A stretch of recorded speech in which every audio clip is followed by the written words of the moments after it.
निधन के तुरंत बाद मुरारी बापू ने कथा क्यों की? पहला सवाल ये। दूसरा सवाल, मुरारी बापू ने आखिर धर्म को दरकिनार क्यों कर दिया?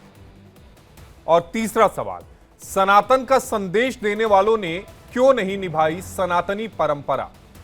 और इसी पर बात करने के लिए हमारे साथ खास मेहमानों का पैनल है। हमारे साथ doctor Shiv Prasad Pandey ji, assistant professor हैं डीएवी पीजी कॉलेज के, वो हमारे साथ जुड़ेंगे। हमारे साथ स्वामी नरेनानंद सरस्वती जी, सुमेर पीठाधीश्वर। हमारे साथ प्रोफेसर विंध्येश्वरी प्रसाद जी हैं, कथावाचक हैं। और हमारे साथ स्वामी घनेश्वर गिरी जी हैं, महाराज हैं, महामंडलेश्वर हैं। आप सभी खास मेहमानों का बेहद स्वागत है इंडिया डेली में। सबसे पहले मैं आपके पास आऊंगा विंध्येश्वरी प्रसाद जी। अभी एक मुरारी बापू का हमने एक बयान चलाया, आपने सुना होगा, जिसमें उन्होंने कहा कि अगर किसी को बुरा लगा है तो मैं माफी मांगता हूं। उस बयान को अगर आप गौर से सुनेंगे तो उस बयान से यह लगता है कि जिन लोगों ने विरोध किया है उनसे वो माफी मांग रहे हैं, लेकिन अभी तक वो ये नहीं मान रहे हैं कि मुझसे गलती हो गई थी। ठीक कह रहे हैं, बिल्कुल सही बात है। वस्तुतः मुरारी बापू जी का जो पक्ष है वह एक चुनौती भरा पक्ष प्रतीत होता है। वस्तुतः शास्त्र की बात को न मानना, हमारे भगवान श्री कृष्ण ने गीता में कहा है, यह शास्त्र विधि मुत्सृज्य वर्तते काम कारतः न ससिद्धिमवाप्नोति न सुखम न परांगतिम। स्पष्ट रूप से शास्त्र का उल्लंघन, शास्त्र की विधि का विधि निषेध का उल्लंघन करके और फिर जिस प्रकार से वो क्षमा मांग रहे हैं, वो क्षमा एक ऐसा लगता है कि तुम जो भी करना चाहो, जो भी मानना चाहो वो मानो, लेकिन मैंने तो दर्शन कर लिया और मैं तो कथा कर रहा हूँ। जो स्पष्ट शास्त्र के निर्देश हैं उनको न मानना, आजकल ये जो प्रचलन हो गया है, और विशेषकर मुझे क्षमा करें कथावाचकों में, कथा क्या है, बहुत बड़ी गंभीर आध्यात्मिक निष्ठा है, और उस निष्ठा को छोड़ करके आज तक सेलिब्रिटी बन करके, और आप देखें जितने बार कथावाचक हैं वो बाल तो केस तो रखते हैं, लेकिन दाढ़ी मुड़ा करके रखते हैं और विशेष प्रकार के कपड़े पहनते हैं, कोई मर्यादा, कोई शास्त्रोक्त नियम नहीं मानते। तो बड़ी चिंता की बात है। एक कथावाचक का, विंध्येश्वरी जी, मैं नाम नहीं लूंगा, उनका एक बयान आया था, महिला है, जिसमें उन्होंने कहा ये मेरा जॉब है, ये मेरा काम है, इसे मैं काम की तरह ही करती हूँ। कथावाचक भी अब, कथावाचना भी अब काम में आ गया है। नहीं, यही बड़ी समस्या है कि अगर कथावाचन भी एक प्रोफेशन बन गया है तो अध्यात्म नष्ट हो जाएगा। अध्यात्म का तात्पर्य बिल्कुल अलग है। यह जीवन के जो परम लक्ष्य, जो चार पुरुषार्थ हैं, उन चारों पुरुषार्थों में जो मोक्ष पुरुषार्थ और धर्म पुरुषार्थ की संयुति है, वह अगर प्रोफेशन के रूप में आ जाएगी तब तो कुछ भी खाइए, कुछ भी पहनिए, कोई विधि निषेध है ही नहीं। और आज यही हो रहा है। हम भी नाम नहीं लेना चाहते, लेकिन अनेक देवियां और ऐसे भी महापुरुष हैं जो कुछ भी खाते हैं, कुछ भी पहनते हैं, और उनका वेश कुछ भी होता है, आचरण कुछ भी होता है, और कथा का व्यापार करते हैं। तो यह तो बेचा ही वेद धर्म दुई ले ही, रामचरितमानस में कहा, वेद का बेचना और धर्म का दोहन हुआ। इसकी तो निंदा होनी चाहिए और विद्वानों के द्वारा निंदा होनी चाहिए। ठीक है, विद्वानों के द्वारा निंदा होनी चाहिए। घनेश्वरी गिरी जी, मैं आपके पास आऊंगा, लेकिन मेरे सहयोगी संतोष ओझा मुझे स्क्रीन पर नजर आ रहे हैं। संतोष जी, मुरारी बापू का जो बयान आपने भेजा, जिसमें वो माफी मांग रहे हैं, कह रहे हैं कि अगर किसी को बुरा लगा है तो मैं माफी मांगता हूं, उसमें उन्होंने इस बात को भी कहा कि कथा जो है वो जारी रहेगी। अब सबसे अहम सवाल यह है कि व्यास पीठ पर बैठकर, अगर वो व्यास पीठ पर बैठे हुए हैं तो व्यास पीठ पर सूतक के दौरान कथा कैसे जारी रह सकती है भाई? देखिए आशीष जी, निश्चित तौर पे ये एक हंसी का पात्र है, या ये बयान देखा जाए तो अपने आप में द्विअर्थी है। एक तरफ वो कह रहे हैं कि हमने तो दर्शन किया और हम लोगों से माफी मांग रहे हैं, उन श्रेष्ठ जनों से जो काशी का प्रतिनिधित्व करते हैं, काशी में सम्मानित जाने जाते हैं, लेकिन वही दूसरी तरफ कहते हैं कि कथा को हम जारी रखेंगे। साफ साफ बात है कि इस काल में धर्म ग्रंथों को छूना मना होता है। उसके आगे की बातें यदि न किया जाए, छूना मना होता है, तो साफ सी बात है कि व्यास पीठ पे बैठकर कथा वाचना, कथा को सुनना और कथा का श्रवण करना, ये तीनों अपराध के श्रेणी में आता है, पाप के श्रेणी में आता है। तो समझा जा सकता है कि उनका बयान अपने आप में विवादित है, अपने आप में भ्रामक है। और निश्चित तौर पे इस बयान पे भी चर्चाओं का बाजार गर्म हो गया है। लोग अलग अलग ढंग से इस बयान का परिभाषा कर रहे हैं। और सबसे मजेदार बात यह है कि यदि संत समाज की बात करें तो संत समाज इस बात का मजाक उड़ा रहा है कि आखिर इसका मतलब क्या है, इनके कहने का श्रेय क्या है। जब आप छूतक कार्य में है, आप में इन चीजों से परहेज करना चाहिए, तो फिर ये कहां से और कैसे? तो इसका जवाब मुरारी बापू ही दे सकते हैं। लेकिन ये कहा जा सकता है कि आज का ये माफीनामा, ये बयान अपने आप में कई सवालों को जन्म देता हुआ नजर आ रहा है जी। उस माफीनामे को गौर से सुना होगा संतोष जी आपने। उस माफीनामे में उन्होंने ये नहीं माना कि हाँ मुझसे गलती हुई। उन्होंने कहा कि वहां जाने से अगर किसी को लगता है कि मैंने गलत किया तो मैं माफी मांगता हूं। कहने के दो अलग अलग तरीके होते हैं। एक माफी मांगने का तरीका यह होता है कि हाँ मैं मानता हूं कि मुझसे गलती होगी, मैं माफी चाहता हूं। दूसरा तरीका यह होता है कि अगर आपको लग रहा है कि मैंने गलत किया है तो मैं माफी चाहता हूं। तरीके दो अलग हैं। देखिए, इसमें एक पहलू पे और यदि प्रकाश डाला जाए तो इस पूरे बयान के बाद यदि देखा जाए लास्ट के कुछ सेकंडों को, तो उस सेकंड में ये कहते ये नजर आ रहा है कि बस ये ठीक है ना, ये कहना हमारा उचित है ना। तो ये समझा जा सकता है कि ये दबाव के कारण, या फिर ये कहा जाए कि कुछ अपने स्वार्थ के पूर्ति के लिए ये दिया गया बयान है। निश्चित तौर पे आपका कहना जायज है कि माफी मांगना, गलती का एहसास करना एक अलग बात होती है, और बातों को घुमा के बातों को रखना एक अलग बात होती है। और ऐसा ही कुछ करते हुए मुरारी बापू नजर आए हैं। ये साफ साफ बात है कि यदि एक तरफ यदि आप माफी मांग रहे हैं तो समझा जा सकता है कि माफीनामा के बाद आप उन सारे धार्मिक कार्यों से अपने को विरक्त करना चाहिए जो इस काल में निषिद्ध माना जाता है, मनाही होती है। लेकिन आप एक तरफ इस बात का भी जिक्र कर रहे हैं कि लोगों को दुख हुआ, इसके लिए हमें लोग माफ करें, लेकिन हम कथा कहते नहीं रहेंगे। तो कथा कहते रहेंगे तो स्वाभाविक सी बात है कि कथा कहने से पहले आप व्यासपीठ पे बैठेंगे, व्यासपीठ की पूजन होगी, व्यासपीठ से आप व्यास को आह्वान करेंगे, और यही नहीं अंत में उसकी आरती भी उतारी जाएगी। तो ये जो कृत्य है, ये जो कर्म है, ये जो संस्कार है, इस संस्कार को करने के लिए आपका शुद्ध होना जरूरी है, जो इस दरमियान आप नहीं है। तो समझा जा सकता है कि ये बयान अभी और आगे बढ़ेगा और ये विवाद भी निश्चित तौर पे विवाद बढ़ेगा। मैं आपके पास आता हूं, लेकिन स्वामी घनीश्वर गिरी जी, मैं आपके पास आना चाहूंगा।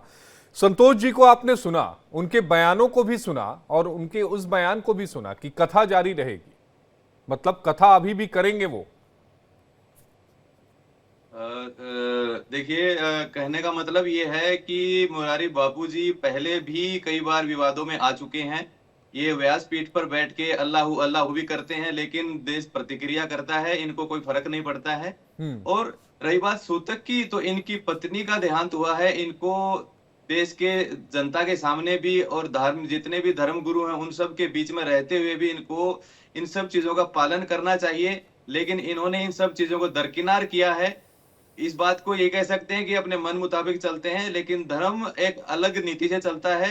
देश देखता है, जितने भी समर्थक होते हैं, फॉलोअर्स होते हैं, याचक होते हैं, वो अपने गुरुओं को, अपने धर्म गुरुओं को मानते हैं, उनको फॉलो करते हैं। लेकिन इन्होंने इस बात को भी नहीं देखा, और ये अब जो माफी मांगने का जो ये ड्रामा कर रहे हैं, ये बिल्कुल गलत है। अगर माफी मांगनी थी तो इनको अपनी कथा को भी बंद कर देना चाहिए था, लेकिन ये ऐसा नहीं करेंगे, क्योंकि ये कोई बाबा या गुरु नहीं है, कोई संत नहीं है, ये एक गृहस्थी है, और इन्होंने कथा का एक धंधा बनाया हुआ है।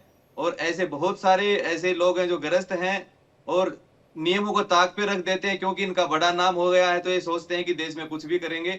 इन्होंने पहले भी इसी व्यासपीठ पर बैठकर ऐसे ही हरकतें की गई हैं, ये नहीं होना चाहिए। देश की जनता को, धार्मिक लोगों को आहत होता है, दुख होता है कि अगर यही लोग करेंगे तो जो नियम और जो शास्त्रगत धर्मगत जो नियम बनाए गए हैं उनका क्या होगा। और धर्म तो नियमों से चलता है। घनीश्वर गिरी जी, धर्म तो नियमों से चलता है ना। हम आप अपने हिसाब से नियमों को तोड़ मरोड़ तो नहीं सकते ना। हम ये तो नहीं कह सकते ना कि सोमवार को हम बजरंगबली की करेंगे, हम मंगलवार को करने लगेंगे अब बाबा विश्वनाथ की। ऐसे नहीं होता। वही हम बता रहे हैं, धर्म को लोग जीने के लिए जाते हैं, धर्म कोई, लेकिन यहाँ लोगों ने धर्म को धंधा बना रखा है। सिर्फ पैसे के लिए लोगों को धर्म के साथ लेके चलते हैं। धर्म को मानने का बहुत ही कम रह गया है यहाँ। इस बात के लिए हम भी दुख जताते हैं, क्योंकि जो भी आचार्य बनते हैं, बहुत सारे ऐसे आचार्य हैं जो सिर्फ कथा करते हैं। वो कथा अर्थ के अधीन होती है, उसमें धर्म का इतना संगत नहीं होता है। इसी तरह से इस देश में धर्म का बहुत बड़ा धंधा चल रहा है और चलता आ रहा है। इससे कई बार आम जनता को बहुत आपत्ति और आहत होता है। कई बार आम जनता को आपत्ति भी होती है, वो आहत भी होते हैं। हमारे साथ डॉक्टर शिव प्रकाश पांडे जी भी हैं। शिव प्रकाश जी एक बनारस के कवि हैं, हालांकि हास्य से कवि हैं, लेकिन उन्होंने बात बड़ी गहरी कही। उन्होंने कहा, मुरारी ई का कैला सूतक में बाबा के धैला। भले इसे हास्य के रूप में लिया जाए, लेकिन ये बात बेहद गंभीर है कि सूतक में बाबा के पकड़ लेला मुरारी। जी, अत्र मंचोपरि विराजमानाः अस्माकम् आचार्याः विराजन्ते श्रीमन्तः श्री बिम्बेश्वर प्रसाद मिश्र महाभागाः तेषां चरणकमलयोः आदौ तु प्रणमामि। सभी को, जितने भी पैनलिस्ट हैं, सभी को सादर प्रणाम। और यह नितांत विचारणीय बात है। यदि धर्माचार्यों की यह प्रवृत्ति रहेगी तो निश्चित ही, लोग कहते हैं, आए दिन कहते हैं कि धर्मो रक्षति रक्षितः, तो धर्मः रक्षितः धर्मः कदा भविष्यति। अस्माभिः ये बुद्धिवत, हमने जो बुद्धि विशिष्ट लोग हैं, वही जब धर्म की रक्षा करेंगे तो ही धर्म रक्षित हमारी रक्षा करेगी। आप यदि शौच का विचार, हमारे यहाँ कर्मकांड में जो अंत्येष्टि, जो 16 संस्कार हैं, उसमें मुख्य रूप से शौच का बहुत बढ़िया से विधान किया गया है। गीता में भी भगवान 18वें अध्याय में कहते हैं कि शमो दमस तपस शौचम क्षांतिरार्जो एव च ज्ञान विज्ञानमास्तिक्यम ब्रह्म कर्म स्वभावजम। तो शौचम शुचेह भावः शौचम, सुचिता पवित्रता का नितांत उस पर विचार किया गया है। तो यदि हम सुचिता का ही अवलंबन नहीं करेंगे तो हमारी परंपरा, हमारे जो हमसे जो शेष छोटे लोग हैं, वो लोग कहाँ ले जाएंगे हमारी परंपरा को। आप देखें, कहते हैं कि यद्यदि आचर श्रेष्ठ तत्तदेवेतरो जनः सयत् प्रमाणम कुरुते लोकस्तदनुवर्तते। गीता की युक्ति है, जो श्रेष्ठ लोग जो आचरण करते हैं, उनसे जो लोग छोटे लोग हैं, उसका आचरण करके तद आचरण में, शुद्ध आचरणों में अपने को प्रवृत्त बनाते हैं। अब बताइए, यदि मुरारी बापू जैसे संत जो अंतर्राष्ट्रीय कथावाचक हैं, यदि वह मंदिर के परंपरा को ध्वंस करेंगे, आकर के यदि उनकी पत्नी का देहावसान हुआ है तो वह शौच में है। ब्राह्मण शरीर, कम से कम शास्त्र में अंत्येष्टि में कहा जाता है कि दशाहे कार्य शुद्धि सात अन्न शुद्धि सपिंडने। जब 10वें दिन बीतता है तब हमारे शरीर की शुद्धि होती है। शरीर की शुद्धि के अनंतर हमारा जो है अन्न शुद्धि सपिंडने, जब सपिंडन हो जाता है तब अन्न की शुद्धि होती है। वो कोई भी व्यक्ति आकर आपके यहाँ भोज कर सकता है। तो अभी आपका शरीर यदि शुद्ध नहीं हुआ है तो आप देवालय में कैसे जा सकते हैं। हम लोग भी इस परंपरा में हैं। हमारे घर भी कोई जनना शौच, केवल मरना शौच की बात नहीं है, जनना शौच में भी वही विधान होता है। यदि ऐसी कोई प्रवृत्ति हो जाती है तो भगवान शालिग्राम जी का हम लोग उपासक हैं, उनको ले जाकर के किसी अन्य ब्राह्मण के यहाँ रख दिया जाता है कि उनकी वो उपासना करे, सेवा करे, तब तक जब तक हम लोग अशौच में हैं। तो शुचिता का नितांत ध्यान देना होता है। और आपको मैं एक कोट करके बताता हूँ। एक ग्रंथ है अशौच निर्णय, उस ग्रंथ में मृदा शौचम के ऊपर बात किया जा रहा है। कह रहे हैं तत्र मृदा शौचवताम अस्पृशत्वम कर्मानधिकारश्च। कह रहे हैं कि मृदा शौच वाला व्यक्ति अस्पृश्य व कर्म का अनधिकारी होता है। कर्म में उसका न अधिकार अनधिकार, तो जिसके पास अधिकार ही नहीं है, कर्म का अधिकार नहीं है और वह अस्पृश्य होता, उसको भी आप लोग स्पर्श नहीं कर सकते हैं। तो जो स्पर्श ही नहीं कर सकते हैं तो देवालय, विश्वनाथ जी जैसी परंपरा जो भगवान साक्षात शंकर जी जहाँ निवासित है, वहां जाकर आप कैसे विधिवत पूजन करा रहे हैं, कैसे कर रहे हैं। तो ये बिल्कुल असंगत है, अनिर्णय है। इनको बिल्कुल इस तरह के कार्यों को सामने सभी लोगों के आकर सम्मुख यह कहना चाहिए कि यह अत्यंत प्रमाद अवश हुआ है। लेकिन शिव प्रसाद जी वो कहते हैं, उनका एक बयान पढ़ के आपको बता देता हूं। वो कहते हैं कि हम वैष्णव परंपरा से हैं, हम वैष्णव साधु हैं, हम पर ये नियम लागू नहीं होता, हम ना क्रिया करते हैं और ना ही उत्तर क्रिया करते हैं। भगवान का भजन करना और कथा करना, इसमें सुकून है, ना कि सूतक में। विश्वनाथ मंदिर में दर्शन के जवाब में मुरारी बापू ने ये सारी बातें कही थी। जी, मैं उनको बताना चाहता हूँ कि श्रीमान जी यह कम से कम समझें कि वैष्णव परंपरा या जो भी ऐसी परंपराएं होती हैं वो पूर्ण रूप से संन्यास्त नहीं माने जाते हैं। जो संन्यास्त व्यक्ति हो जाता है, सम्यक रूपेण न्यस्तः, जो पूरी तरह से त्याग देता है, यहाँ तक अग्नि का भी त्याग कर देता है, उसी को यह शौच नहीं लगता है। जब आप गृहस्थ हैं, आपकी अर्धांगिनी हैं, उस अवस्था में वैष्णव होने के पश्चात भी हर एक हित ईश्वरः सर्वभूतानां हृदयेषु तिष्ठति। आपके भी हृदय में, हमारे हृदय में भगवान का वास है। अभ्रामयन् सर्वभूतानि यंत्रारूढ़ानि मायया, तो सबको घुमाते हैं। तो वह जब हृदय में हमारे उपस्थित हैं, आपके उपस्थित हैं, तो मैं भी वैष्णव हूँ, आप भी वैष्णव हैं। वैष्णव होने से यह क्रिया आप पर नहीं लागू होती तो बिल्कुल असंगत है, क्योंकि वो अपने सफाई के लिए कह रहे हैं श्रीमान जी। लेकिन ऐसा होना नहीं चाहिए, ऐसा होना नहीं चाहिए। जी, मैं आऊंगा, मैं आपके पास आऊंगा। संतोष ओझा जी, इसमें संतोष ओझा जी स्क्रीन पर नजर नहीं आ रहे हैं। अभी वो थोड़ी देर में हमारे साथ जुड़ेंगे, फिर उनसे मैं सवाल लूंगा। मैं यहाँ पर सवाल लूंगा आपसे विंध्येश्वरी प्रसाद जी। सवाल अब ये है कि अब इसमें आगे क्या होगा, किस तरीके से, क्या आप लोग अभी भी विरोध करेंगे, क्या करेंगे आप लोग? तो हम शाश्वत रूप से करेंगे, क्योंकि उसमें जो आधिदैविक विज्ञान है वो आहत हो रहा है। ये जो कथावाचक हैं, कथाकथित, और जो इस प्रकार से मनमानी स्वेच्छाचारिता कर रहे हैं, उनको पता नहीं है इससे विज्ञान। ये जो ग्रंथ हैं ये कागज के पुलिंदे नहीं। श्रीमद् भागवत हो या रामायण हो, ये ग्रंथों में देवताओं का आवाहन होता है, आधिदैविक सत्ता है। और इस आधिदैविक सत्ता का अगर हम अनादर करेंगे तो उत्पात इति भीति, ये जितने भर उत्पात है आप देख रहे हैं, वैसे ही ये युग विशेष प्रकार का कलयुग है। और कितने विघ्न हो रहे हैं, कितने विध्वंस हो रहे हैं, कितनी जनता का की हानि हो रही है। अगर इस प्रकार से धर्म कर्म में भी विकर्म का प्रवेश करेंगे तो निश्चित ही विपत्ति आएगी और हम सबके लिए भयावह होगी। इसलिए इसका पुरजोर विरोध करना चाहिए जितने शास्त्रज्ञ विद्वान। आज समस्या ये है कि शास्त्र को जानने वाले लोग बचे ही नहीं, और जो बचे हैं वो मूक होकर के रह रहे हैं। हमारी विवशता है कि हमको हमारी बात कहने के लिए अवसर ही नहीं मिलता। इसलिए इसको तो निश्चित रूप से इसका विरोध होना चाहिए। और या इस प्रकार की विंध्येश्वरी कथाएं जी, नहीं या होंगी। ये कहें कि वो मंच नहीं मिल पाता, जो मंच मुरारी बापू जैसे कथावाचकों को मिला है, उतना बड़ा बिल्कुल मंच ठीक कह नहीं रहे मिल हैं। पाता। मंच नहीं मिल पाता। और ऐसा नहीं है कि विद्वानों की कमी है, ये काशी है।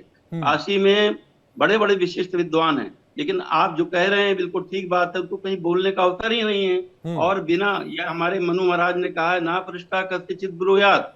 मनु ने एक निर्देश दिया कि अगर तुमसे कोई पूछे नहीं तो बिना मतलब की बात मत करो। लेकिन जब हद हो जाती है, जब समस्या का मतलब समाधान किसी प्रकार से नहीं होता है, तो सभी विद्वानों को एक ही हुए होकर के और विरोध करना चाहिए। कहीं ना कहीं तो कुछ प्रभाव होगा। यद्यपि ये लोग ऐसे बड़े लोग हैं कि इनका कोई, इन पर तो देख ही रहे हैं कि किस तरह की भाषा बोल रहे हैं, किंतु निश्चित रूप से हम भाषा इसका विरोध बोल भी रहे करेंगे। हैं। मैं घनेश्वरी गिरी जी आपके पास आना चाहूंगा। भाषा भी बोल रहे हैं और ये भी साफ कर रहे हैं कि कथा जो है वो जारी रहेगी, कथा पर कोई रोक नहीं होगी, कथा हम करते रहेंगे। सीधा सीधा काशी में आकर जिस बात को काशी के संत जिसका विरोध कर रहे हैं, और आप काशी में ही आकर ये कह रहे हैं कि हम कथा करेंगे, यानी कुल मिलाकर कहें कि काशी के धरतों पर ही काशी के संत का विरोध हो रहा है।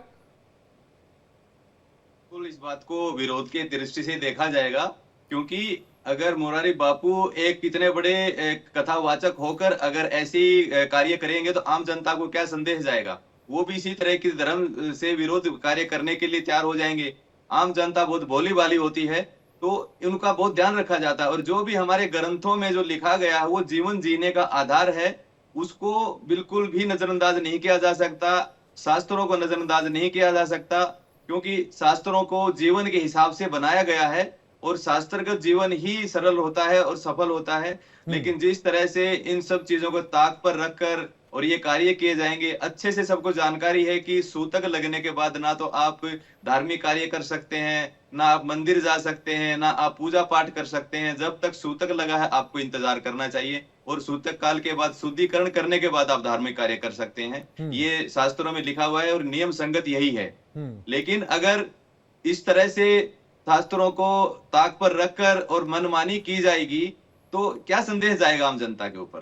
कोई भी आदमी जो साधारण जीवन जीते हैं उनको लगेगा कि अगर मुरारी बापूजी को कुछ नहीं होता है तो ये कार्य हम भी कर सकते हैं, तो इससे धर्म की हानि होगी और लोग मनमानी करने लगेंगे और इसी तरह से धर्म का जो है ह्रास होता है। ये गलत विचारधारा है, इस पर संगीन आपत्ति जताई जानी चाहिए। संगीन आपत्ति जताई जानी चाहिए। डॉक्टर शिव प्रसाद पांडे जी, संगीन आपत्ति जतानी चाहिए, लेकिन मैं बार बार वो सवाल इसलिए उठा रहा हूं क्योंकि आप काशी की धरती पर हैं और काशी के जो संत हैं, संत समाज ये कह रहा है, काशी विद्वत परिषद ये कह रही है कि नहीं, आपको कथा नहीं करनी चाहिए। उसके बावजूद आप कह रहे हैं कि नहीं, हम कथा करेंगे, और आप कथा कर भी रहे हैं। जी, यह बिल्कुल अत्यंत हास्यास्पद है। यदि व्यक्ति अपने को कथावाचक कहता है और अपने अंदर यदि आचरण नहीं कर रहा है तो नितांत भ्रमित है, और हमको लगता है कि जनता में उनकी पब्लिसिटी बढ़े, उनको लोग जाने, इस कारण से उन्होंने ये सब कार्य आरंभ किया है। लेकिन यह अत्यंत पाप का ही द्योतक है। यदि हम अशौच अवस्था में होते हुए भी यदि व्यासपीठ पर बैठ करके कथाओं का यदि श्रवण करवा रहे हैं लोगों को, तो निश्चित है जो श्रवणकर्ता होंगे, जो ऑडियंस होंगे, वो भी पाप के भागी होंगे। आइए सुना रहे हैं इनको भी भागी होंगे, क्योंकि जो मृतात्मा है उसको ये तो उनके पति हैं, इनको जो इनकी पत्नी का देहावसान हुआ है उनके पति हैं ये, तो इनको तो स्वयं उनके निष्ठ होकर के पिंडदान आदि क्रियाओं में जिनका पुत्र है, और उस पुत्र तो उसमें कार्य में लगा रहेगा, यदि पुत्र होगा तो, नहीं है तो यदि उसमें संलिप्त है तो उनके पूरी द्वादशा पर्यंत उनके कार्यों को उनको संलग्न होकर करना चाहिए। कथा में आकर के ऐसे नहीं करना चाहिए। शौच का विवेक यदि आप नहीं करते हैं तो नितांत अपने धर्म को आप बदलित कर रहे हैं। कि कुछ धर्म जो है, भगवान मनु ने भी कहा था, धृति, क्षमा, दमोस्तेयम, शौचमिंद्रिय निग्रह, हीर विद्या सत्यम क्रोधो दशकम धर्म लक्षणम। उसमें शौच का उन्होंने 10 धर्म को में उन्होंने शौच का बहुत बढ़िया किया था। शौच मतलब शुचिता, आहार शुद्धौ सत्व शुद्धि ही, असत्व शुद्धौ ध्रुवा स्मृति। तो आपका जब शुद्धि ही नहीं है, शरीर की शुद्धि ही नहीं है, तो आप उस पवित्र मंच पर कैसे बैठ सकते हैं और कैसे बैठ करके लोग कथा सुना सकते हैं? इसका पुरजोर विरोध होना चाहिए। पूरी काशी के हमारे जो आचार्य हैं, हमारे गुरु जी यहाँ पर उपस्थित हैं, श्री विंध्येश्वर प्रसाद मिश्र गुरु जी, तो इन लोगों का, सारे लोगों का इनका विरोध करना चाहिए कि कार्य में अत्यंत संलग्न न होकर के अपने को जो प्रमाद हो चुका, अज्ञानात हो सकता है, तो यदि प्रमाद हो चुका है तो उसको आप दूर करके, और अभी कथा यदि मंच पर आप विराजमान है तो वहां से त्याग करके अपने को जाकर प्रायश्चित का विधान करें। ठीक है, संतोष ओझा हमारे साथ जुड़ गए। संतोष जी, ये बताइए कि मंदिर प्रशासन की तरफ से अभी क्या कुछ कहा गया है? मुझे ध्यान में है कि 3 दिन पहले वहां पर लालू प्रसाद यादव के बड़े पुत्र तेज प्रताप यादव वहां पर पहुंचते हैं, जिसमें जब तेज प्रताप यादव के वीडियो बनकर सामने आते हैं, जिसे वो अपने एक सोशल मीडिया हैंडल पर शेयर करते हैं, तो वहां पर कार्रवाई के लिए नोटिस दे दिया जाता है कि जिन लोगों ने वीडियो बनाया था उसे नोटिस दे दिया गया। इस मामले में मंदिर प्रशासन ने क्या कहा?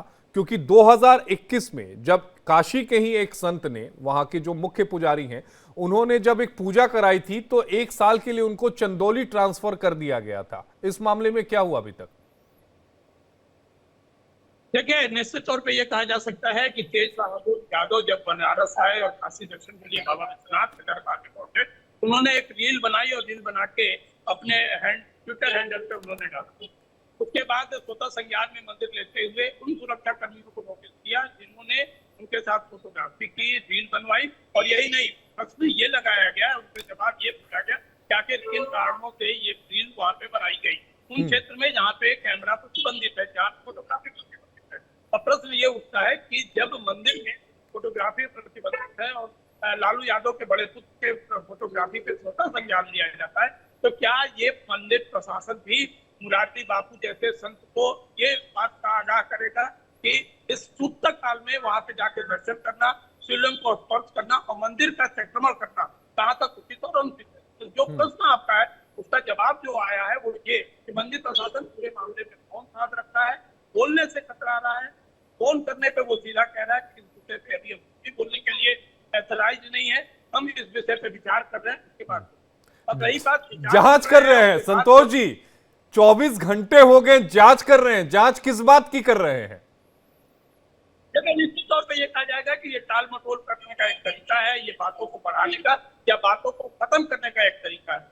निश्चित तौर पे ये कहा जाएगा कि स्वतः संज्ञान लेके जैसे एक राजनीति के लिए नोटिस जारी किया गया या कारण बताओ, बस पूछा गया कि आखिर किन वजहों से बताओ, वैसे मंदिर प्रशासन को ये जानी से उन धर्मगुरुओं से जिन्होंने इनका पूजन कार्य संपन्न कराया, जिन्होंने कराया, और सबसे सीधा जो आप कहना विचार है, सीधा प्रश्न बनता है कि आखिर मंदिर में इस दरमियान अशुद्धि के दरमियान जाना, शिवलिंग को छूना और शिवलिंग के छूने के साथ वहां पर रुद्राभिषेक करना कहाँ तक उचित और अनुचित है? इसमें मंदिर प्रशासन को जरूर अपना पक्ष रखना चाहिए, जो ये करता हुआ नजर नहीं आ रहा है। ये नहीं करता। अब मुझे लगता है कि जवाबदेही मंदिर प्रशासन की होनी चाहिए और आप लोग जरूर मंदिर प्रशासन के लगातार संपर्क में रहिए कि आदमी के रसूख के हिसाब से कार्रवाई होती है क्या? मंदिर प्रशासन आदमी के रसूख को देखकर कार्रवाई करता है क्या? बहरहाल उस पर मैं आऊंगा, लेकिन एक सवाल मैं आपसे ये ले लेता हूं। क्या एक आरोप यहां पर स्वामी जितेंद्रानंद सरस्वती जी ने लगाया, उसमें उन्होंने कहा कि धर्म को लोगों ने धंधा बना दिया है या धंधा ना बनाए। क्या यह माना जाए कि मुरारी बापू के कथा को लेकर पहले सारी तैयारी हो चुकी थी, एक अच्छा खासा जो अमाउंट है चाहे वो टेंट हो, चाहे वो बिजली हो, चाहे वो पानी हो, चाहे वो हॉल की बुकिंग हो, उस पर खर्च किया जा चुका था। लिहाजा उसे कैंसिल करते तो एक बड़ा नुकसान हो सकता था। तो यहां पर धर्म पीछे छूट गया और अर्थ आगे आ गया क्या?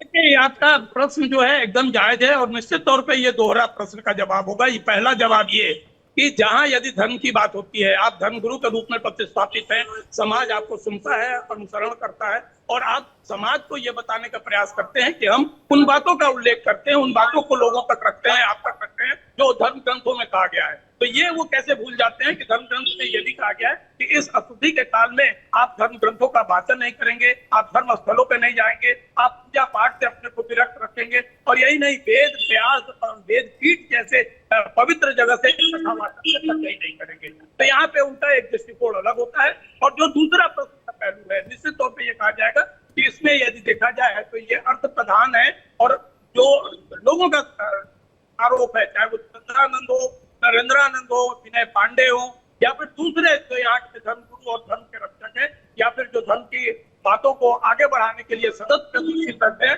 उनका साफ साफ कहना है कि ये कथावाचक जरूर है लेकिन ये कथावाचक के साथ अर्थ प्रधान कथावाचक है। और आपका कहना पूरी तरीके से जायज दिख रहा है, इसलिए कि जो व्यवस्थाएं करने में समय लगे हैं, जो व्यवस्थाएं करने में पैसे का एडवांस या फिर पेमेंट किया गया है, उस व्यवस्थाओं को बनाए रखने के लिए यह कहा जाए कि उस पैसाओं को वापस लाने के लिए इस किया हुआ कृत्य जो निश्चित तौर पर निंदनीय है और पूरा समाज इस बात को समझ रहा है और खुले तौर पर इस बात को कह रहा है कि ये न केवल व्यवसायिक गतिविधि है बल्कि धर्म से इसका कोई भी लेना देना नहीं है। संतोष जी, आप हमारे साथ बने रहिएगा। प्रोफेसर विंध्येश्वरी प्रसाद जी, मैं आपके पास आना चाहूंगा। आपने संतोष जी को सुना, स्वामी जितेंद्रानंद सरस्वती जी का भी बयान है कि धर्म को धंधा ना बनाएं। क्या अर्थ का इसमें आपको लगता है कि धर्म पीछे छूट गया, अर्थ आगे आ गया? ये एक बड़ी वजह है कि कथा अभी भी जारी है। बिल्कुल ठीक कह रहे हैं। देखिए, हमारे यहाँ जो परंपरा है धर्म अर्थ काम और मोक्ष की, तो धर्म के द्वारा नियंत्रित होना चाहिए अर्थ और अर्थ के द्वारा नियंत्रित होना चाहिए काम, और काम अगर नियंत्रित है तो मोक्ष की उपलब्धि हो जाती है। ये परंपरा है, लेकिन आज इस परंपरा को विपर्यस्त कर दिया है इन कथावाचकों ने। मैं तो क्षमा करिए, मुझे कहने में लगता है कि मैं कहूं या ना कहूं, किंतु अब आप देखिए, अभी इस मुरारी बापू के इस आयोजन में एक बड़े संत, तथाकथित वृंदावन के बड़े संत हैं, वो वहां कर रहे हैं, उसका उद्घाटन कर रहे हैं कथा का। एक यहीं के मंडलेश्वर हैं, वो विराजमान हैं। मतलब अब तो ये हो गया है, मैं नाम नहीं लूंगा, अभी मुझे बड़ा दुख हुआ। एक हमारे आदरणीय कथावाचक संत हैं, तो उन्होंने कहा कि मुरारी बापू की जो पत्नी है उनका तो मोक्ष हो गया, इसलिए अब उनको कोई सूतक लगता ही नहीं, तो गंगा जल पी करके मुक्त हो गई। इस प्रकार के अब केवल अर्थ केंद्रित हैं, क्योंकि इन सबको जो है अर्थ चाहिए, वो अर्थ के कारण धर्म पीछे छूट जाता है। और धर्म की धर्माभास, देखिए धर्म के अनेक रूप बताए गए, इस पे उपधर्म और धर्माभास, ये शास्त्रीय चर्चा पर न भी जाएं तो निश्चित रूप से जब तक इनका विरोध नहीं किया जाएगा, अब विरोध कौन करे? समस्या तो ये है। मंदिर प्रशासन की आपने बात की, मंदिर प्रशासन को क्या पता नहीं था क्या? मंदिर प्रशासन कैसे अनुमति देता है? एक सामान्य दर्शनार्थी को मंदिर के दर्शन दुर्लभ हो जाते हैं, और ये महापुरुष ये पैजामा पहन करके, पैंट पहन करके और क्या क्या पहन करके, किस प्रकार के वेश ठीक है, एक आखिरी सवाल का जवाब संतोष जी संक्षेप में दीजिएगा, प्रोग्राम का समय हो चुका है।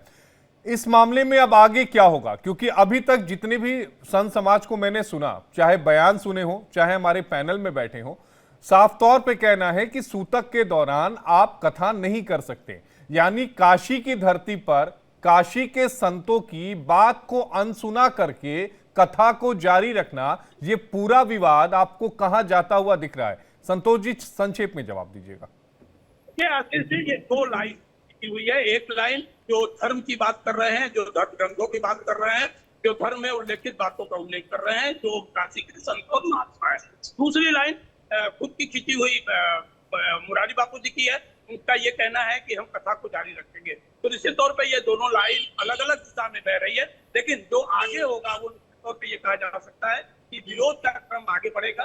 अब देखने की बात ये होगी कि मुरारी बापू अपने लाइन को रोकते हैं या फिर धर्म की जो ईद की बात होती है, धर्म के जय की बात होती है, वो आगे बढ़ता है। ये देखने की बात। बड़ा मुश्किल लग रहा है कि मुरारी बापू जो हैं वो अपनी कथा को बंद कर दें, क्योंकि जो बयान आपने भेजा है उसमें ये साफ लगता है कि कथा तो जारी रहेगी। अब देखना ये होगा कि काशी का संत समाज इसको लेकर आगे क्या कुछ करता है। विवाद जो है, मुझे लगता है कि आने वाले समय में इसको लेकर एक नई दिशा जो होगी वो तय होगी, और आने वाले समय में इस पर बहस भी जरूर होगी कि सूतक को लेकर अलग अलग मत क्यों।